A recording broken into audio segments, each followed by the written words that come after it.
Hello बच्चों, आप लोग कैसे हो। मैं उम्मीद करता हूँ कि आप लोग अच्छे होंगे। और मैं जैसे कि चैप्टर रीजनिंग का चैप्टर 1, रीजनिंग का चैप्टर 2 मैं पढ़ा चुका हूँ। आज मैं चैप्टर नंबर 3 रीजनिंग का शुरू कर रहा हूँ। ये देखिए, चैप्टर नंबर 3 रीजनिंग का मैंने शुरू कर दिया है और आप लोगों को एक नए चैप्टर से रूबरू कराता हूँ। चैप्टर का नाम है श्रृंखला। ठीक है बच्चों, आगे चलते हैं कि श्रृंखला होती क्या है और इसको कैसे इन सवालों को हल किया जाता है, आइए देखते हैं। तो श्रृंखला होती क्या है, जैसे किसी चित्र को ले लीजिए आप, ठीक है ना, कोई संकेत ले लीजिए, कोई सिंबल ले लीजिए, ठीक है ना बच्चों। और कोई भी आप दिनचर्या में, जैसे कि आपने कोई डिजाइन ले ली, ठीक है बच्चों, तो उनमें क्या देखेंगे आप कि कोई चित्र होगा जो अपने आप बढ़ रहा होगा, या फिर कुछ घट रहा होगा उस चित्र में, या फिर कुछ उसमें लुप्त कर दिया गया होगा, यानी गायब कर दिया गया होगा। ऐसी यदि चीजें आएंगी तो वो क्वेश्चन हमारा श्रृंखला से रिलेटेड होगा।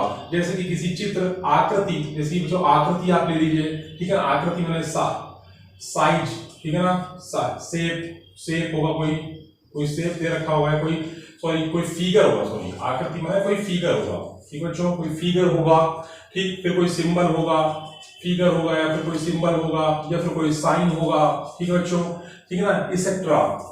यदि ये आपको मिलते हैं तो किसी निश्चित क्रम में यदि वो बढ़ रहे होंगे, यानी इंक्रीज हो रहे होंगे, या फिर डिक्रीज हो रहे होंगे, या कुछ उसमें ऐड कर रहे होंगे, या कुछ उसमें से सब्ट्रैक्ट कर रहे होंगे, तो मान लीजिए कि हमारा जो सवाल होगा वो सीरीज का कहलाएगा। ठीक बच्चों, तो मैंने एक क्वेश्चन में प्रथम टाइप यानी फर्स्ट टाइप का एक क्वेश्चन लिया है, जिसमें कि वृद्धि पर आधारित क्वेश्चन है। क्या आधारित बच्चों? वृद्धि पर आधारित है, यानी इंक्रीमेंट पर बेस्ड क्वेश्चन है। देखिए, इसमें एक सीधी सीधी एक लाइन है, फिर इसमें क्या है, एक लाइन है, लाइन के बाद एक लाइन और बढ़ा दी गई, इसमें क्या है, एक लाइन के बाद तीसरी एक और लाइन बढ़ा दी गई। अब इसमें क्या होगा कि तीसरी देखो ऐसे तो था, अब एक और बढ़ा दी जाएगी और वो हमारा आंसर होगा। इन चार में उत्तरों में से कोई एक, तो हमारा जो उत्तर नंबर 4 है, आंसर नंबर 4 है बच्चों, वो हमारा क्या होगा, आंसर होगा। ठीक है, आप लोगों को समझ में आया कि नहीं आया? देखिए, ऐसा सवाल बहुत ही आसान होता है, आपको केवल और केवल प्रैक्टिस करनी है। रीजनिंग में ज्यादा से ज्यादा प्रैक्टिस मांगता है, प्रैक्टिस मेक्स मैन परफेक्ट, आप लोग जानते होंगे। ठीक है ना, अब आगे चलते हैं, इसी क्रम में आप लोग को आगे कुछ क्वेश्चन को मैं बताता हूं।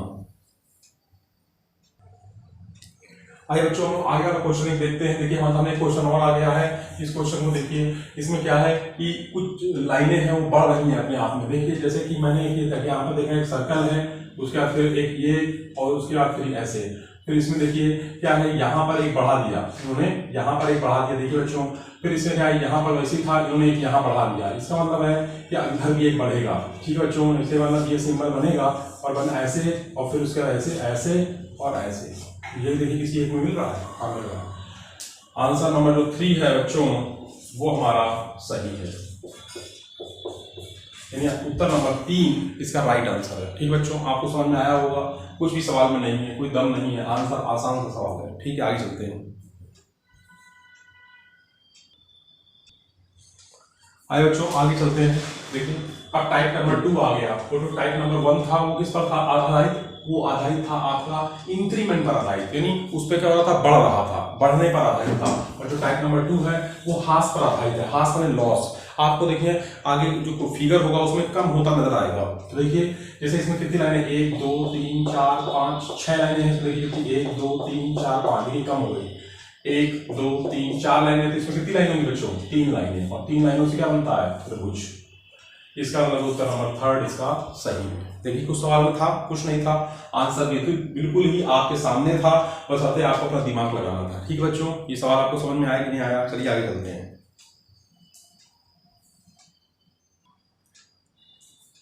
अब देखिए बच्चों, और भी एक सवाल आ गया। नेक्स्ट क्वेश्चन है, देखिए इसमें क्या है, इसमें वही है, ह्रास पर आधारित है, इसका मतलब है इसमें लॉस हो रहा होगा। तो देखिए, एक ये जो एरो है ऊपर है, फिर इसको उन्होंने घुमा दिया, इसको फिर नीचे कर दिया, अब ये इधर होगा, इस तरफ है कि नहीं बच्चों? देखिए क्लॉकवाइज, ये ऐसे क्या था, ऐसे क्या था, ऐसे होगा, यानी जो इसमें फिगर बनेगा वो कैसे होगा, वो ऐसे होगा।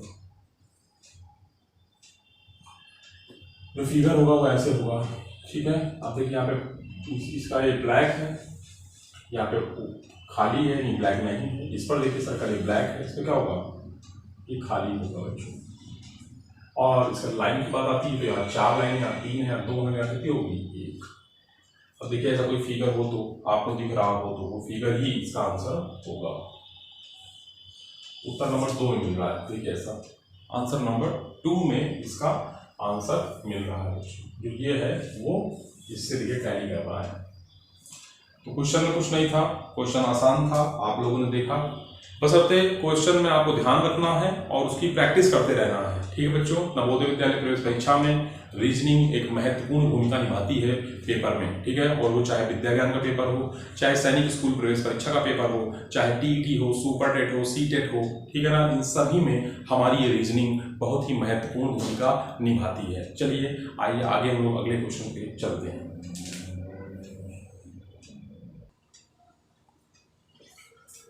आइए दोस्तों, एक अलग टाइप के सवाल को देखते हैं। ये टाइप नंबर 3 है, जिसमें बोलेंगे स्थान परिवर्तन पर आधारित, यानी इसमें स्थान को परिवर्तन किया गया है, यानी कि जो प्लेस है उसकी पोजीशन चेंज की गई है। जैसे कि मैं कहूँ कि अभी मैंने इसकी जो पोजीशन है वो